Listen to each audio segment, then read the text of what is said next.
Setelah Yesus selesai dengan segala pengajarannya itu, berkatalah ia kepada murid-muridnya, "Kamu tahu bahwa 2 hari lagi akan dirayakan Paskah. Maka Anak Manusia akan diserahkan untuk disalibkan." Pada waktu itu, berkumpullah imam-imam kepala dan tua-tua bangsa Yahudi di istana imam besar yang bernama Kayafas.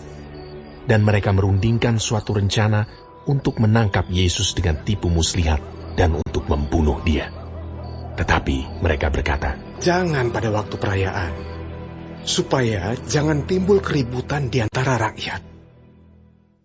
Ketika Yesus berada di Betania, di rumah Simon si kusta, datanglah seorang perempuan kepadanya membawa sebuah buli-buli pualam berisi minyak wangi yang mahal. Minyak itu dicurahkannya ke atas kepala Yesus yang sedang duduk makan. Melihat itu, murid-murid gusar dan berkata, "Untuk apa pemborosan ini? Sebab minyak itu dapat dijual dengan mahal, dan uangnya dapat diberikan kepada orang-orang miskin." Tetapi Yesus mengetahui pikiran mereka, lalu berkata, "Mengapa kamu menyusahkan perempuan ini? Sebab ia telah melakukan suatu perbuatan yang baik padaku. Karena orang-orang miskin selalu ada padamu, tetapi aku tidak akan selalu bersama-sama kamu. Sebab dengan mencurahkan minyak itu ke tubuhku, ia membuat suatu persiapan untuk penguburanku. Aku berkata kepadamu, sesungguhnya di mana saja Injil ini diberitakan di seluruh dunia, apa yang dilakukannya ini akan disebut juga untuk mengingat dia." Kemudian pergilah seorang dari ke-12 murid itu yang bernama Yudas Iskariot kepada imam-imam kepala. Ia berkata, "Apa yang hendak kamu berikan kepadaku, supaya aku menyerahkan dia kepada kamu?" Mereka membayar 30 uang perak kepadanya. Dan mulai saat itu, ia mencari kesempatan yang baik untuk menyerahkan Yesus. Pada hari pertama dari hari raya roti tidak beragi, datanglah murid-murid Yesus kepadanya dan berkata, "Di mana engkau kehendaki kami mempersiapkan perjamuan Paskah bagimu?" Jawab Yesus, "Pergilah ke kota kepada si Anu, dan katakan kepadanya, pesan guru, waktuku hampir tiba. Di dalam rumahmu lah aku mau merayakan Paskah bersama-sama dengan murid-muridku." Lalu murid-muridnya melakukan seperti yang ditugaskan Yesus kepada mereka dan mempersiapkan Paskah. Setelah hari malam, Yesus duduk makan bersama-sama dengan ke-12 murid itu. Dan ketika mereka sedang makan, ia berkata, "Aku berkata kepadamu, sesungguhnya seorang di antara kamu akan menyerahkan aku." Dan dengan hati yang sangat sedih, berkatalah mereka seorang demi seorang kepadanya, "Bukan aku ya Tuhan." Ia menjawab, "Dia yang bersama-sama dengan aku mencelupkan tangannya ke dalam pinggan ini, dialah yang akan menyerahkan aku. Anak Manusia memang akan pergi sesuai dengan yang ada tertulis tentang dia. Akan tetapi celakalah orang yang olehnya Anak Manusia itu diserahkan. Adalah lebih baik bagi orang itu sekiranya ia tidak dilahirkan." Yudas yang hendak menyerahkan dia itu menjawab, katanya, "Bukan aku ya Rabi." Kata Yesus kepadanya, "Engkau telah mengatakannya." Dan ketika mereka sedang makan, Yesus mengambil roti, mengucap berkat, memecah-mecahkannya, lalu memberikannya kepada murid-muridnya dan berkata, "Ambillah, makanlah, inilah tubuhku." Sesudah itu, ia mengambil cawan, mengucap syukur, lalu memberikannya kepada mereka dan berkata, "Minumlah, kamu semua, dari cawan ini. Sebab inilah darahku, darah perjanjian, yang ditumpahkan bagi banyak orang untuk pengampunan dosa. Akan tetapi aku berkata kepadamu, mulai dari sekarang, aku tidak akan minum lagi hasil pokok anggur ini, sampai pada hari aku meminumnya, yaitu yang baru, bersama-sama dengan kamu dalam kerajaan Bapa-Ku." Sesudah menyanyikan nyanyian pujian, pergilah Yesus dan murid-muridnya ke Bukit Zaitun. Maka berkatalah Yesus kepada mereka, "Malam ini, kamu semua akan tergoncang imanmu karena aku. Sebab ada tertulis, aku akan membunuh gembala, dan kawanan domba itu akan tercerai-berai. Akan tetapi sesudah aku bangkit, aku akan mendahului kamu ke Galilea." Petrus menjawabnya, Biarpun mereka semua tergoncang imannya karena engkau, aku sekali-kali tidak. Yesus berkata kepadanya, "Aku berkata kepadamu, sesungguhnya malam ini, sebelum ayam berkokok, engkau telah menyangkal aku 3 kali." Kata Petrus kepadanya, Sekalipun aku harus mati bersama-sama engkau, aku tak akan menyangkal engkau. semua murid yang lain pun berkata demikian juga. Maka sampailah Yesus bersama-sama murid-muridnya ke suatu tempat yang bernama Getsemani. Lalu ia berkata kepada murid-muridnya, "Duduklah di sini, sementara aku pergi ke sana untuk berdoa." dan ia membawa Petrus dan kedua anak Zebedeus sertanya. Maka mulailah ia merasa sedih dan gentar. Lalu katanya kepada mereka, "Hatiku sangat sedih, seperti mau mati rasanya. Tinggallah di sini dan berjaga-jagalah dengan aku." Maka ia maju sedikit, lalu sujud dan berdoa. Katanya, "Ya Bapakku, jikalau sekiranya mungkin, biarlah cawan ini lalu daripadaku.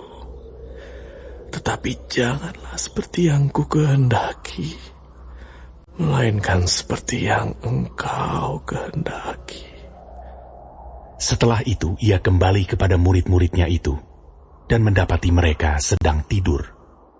Dan ia berkata kepada Petrus, "Tidakkah kamu sanggup berjaga-jaga 1 jam dengan aku?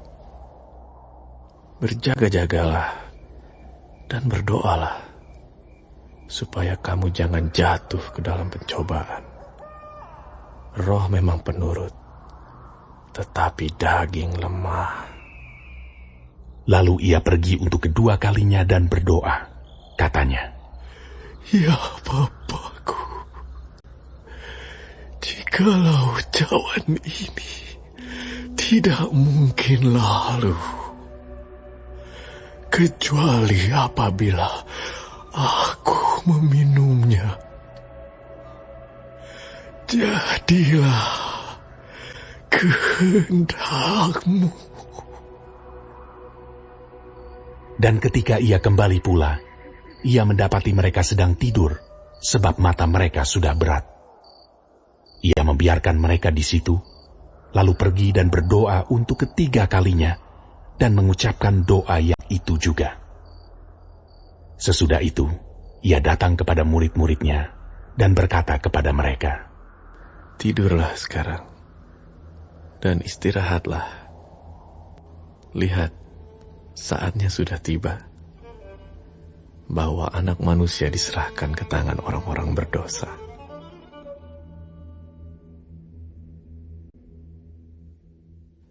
Bangunlah, marilah kita pergi. Dia yang menyerahkan aku sudah dekat."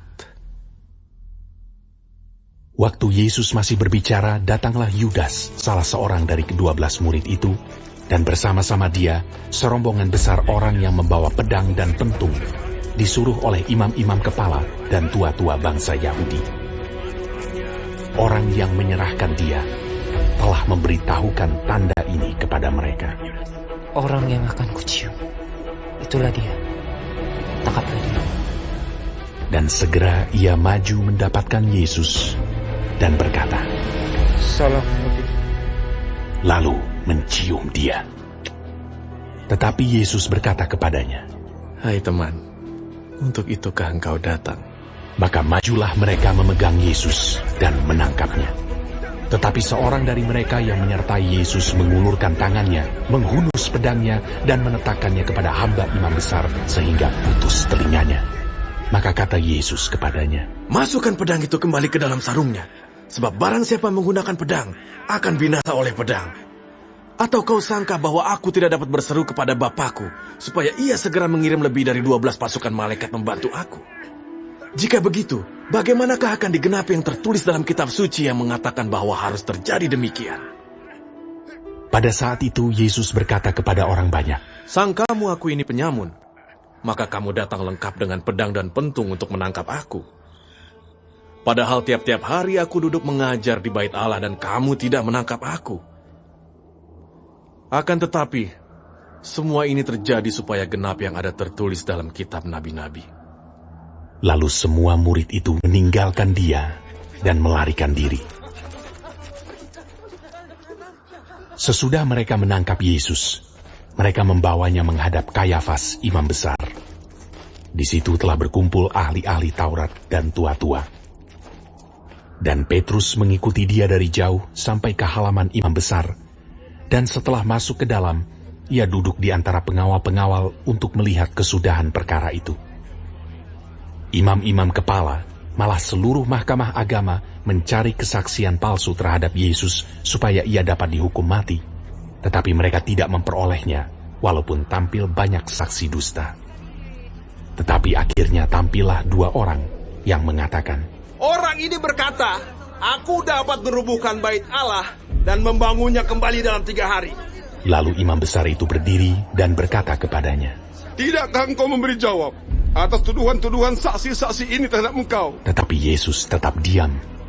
Lalu kata imam besar itu kepadanya, "Demi Allah yang hidup, katakanlah kepada kami, apakah engkau Mesias, anak Allah atau tidak?" Jawab Yesus, Engkau telah mengatakannya. Akan tetapi aku berkata kepadamu, mulai sekarang, kamu akan melihat Anak Manusia duduk di sebelah kanan yang Maha Kuasa, dan datang di atas awan-awan di langit. Maka imam besar itu mengoyakkan pakaiannya dan berkata, "Ia menghujat Allah. Untuk apa kita perlu saksi lagi? Sekarang telah kamu dengar hujatnya. Bagaimana pendapat kamu?" Mereka menjawab dan berkata, Ia harus dihukum mati. Lalu mereka meludahi mukanya dan meninjunya. Orang-orang lain memukul dia dan berkata, Cobalah katakan kepada kami, hai Mesias, siapakah yang memukul engkau? Sementara itu, Petrus duduk di luar di halaman. Maka datanglah seorang hamba perempuan kepadanya, katanya, "Engkau juga selalu bersama-sama dengan Yesus, orang Galilea itu." Tetapi ia menyangkalnya di depan semua orang, katanya, Aku tidak tahu apa yang kau maksud. ketika ia pergi ke pintu gerbang, seorang hamba lain melihat dia dan berkata kepada orang-orang yang ada di situ, "Orang ini bersama-sama dengan Yesus, orang Nazaret itu." Dan ia menyangkalnya pula dengan bersumpah. Aku tidak kenal orang itu. Tidak lama kemudian, orang-orang yang ada di situ datang kepada Petrus dan berkata, "Pasti engkau juga salah seorang dari mereka. Itu nyata dari bahasamu." Maka mulailah Petrus mengutuk dan bersumpah. Aku tidak kenal orang itu.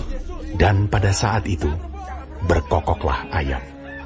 Maka teringatlah Petrus akan apa yang dikatakan Yesus kepadanya. Sebelum ayam berkokok, engkau telah menyangkal aku 3 kali. Lalu ia pergi keluar dan menangis dengan sedihnya.